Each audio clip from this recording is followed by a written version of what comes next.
дар ин нишасти хабарӣ дар Душанбе муовини вазири нави фарҳанг баръакси дигар назарҳо гуфт донишҷӯёни тоҷик бо ихтиёри худ ва бо майли том ба раҳпаймоиҳои давлатӣ мераванд. бовар кунед ҷавоно худашон ба майли худ мегӯянд, мехоҳанд ва инам як варақаи таърихӣ ҳаст ки иштирок дар ин ё он чорабинӣ ки бояд ҷавоно иштирок кунанд. обиҷон назариён мегӯяд донишҷӯёнро маҷбур барои ширкат ба маросимҳои давлатӣ намебаранд ва онҳо аз дарсҳояшон низ ақиб намемонанд. муовини вазир гуфт дар гуфтугӯ бо донишҷӯён ҳеҷ гоҳ норозигие дар бораи раҳпаймоиҳо нашудааст.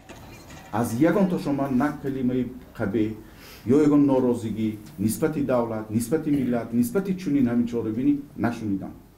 ба қавли намояндаи вазорат, ширкат дар раҳпаймоиҳо ки бисёр вақт барои ҷалби донишҷӯён ба онҳо мақомотро танқид мекунанд, ба нафъи худи донишҷӯён аст ва ҳатто зиндагиашонро тағйир медиҳад. хурсандии овараш дар он аст ки ҳатто дар ҳамон чорабиниҳо ҷавоно якдигарро ба якдигар ошиқ мешаванд. дар ҳамин шаҳри Душанбе буд. маро дар ҳамин ду ҷавон миннатдорӣ баён кардан ки ина мо якдигарро ёфтем, яъне ки мо дар ҳамин чорабинӣ шинос шудем ва оила барпо гардонидем. баръакси тамоми гуфтаҳои муовини вазири фарҳанг дар Тоҷикистон аз ҷалби ҳазорон донишҷӯ ба раҳпаймоиҳои давлатӣ танқид мешавад. ҳазорон донишҷӯро баъди дарс ё дар вақти дарс ба хиёбонҳо мебароранд ва барномаҳои ҷашниро тамрин мекунанд.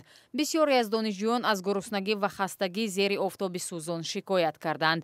борҳо видеоҳое нашр шудааст ки аз ҳуш рафтани муҳасиллин ва донишҷӯёнро нишон медиҳад. дар шабакаҳои иҷтимоӣ ҳам мақомотро танқид карданд ки дар донишгоҳҳо на соҳиб ҳунар, балки раққосу раққоса омода мекунанд.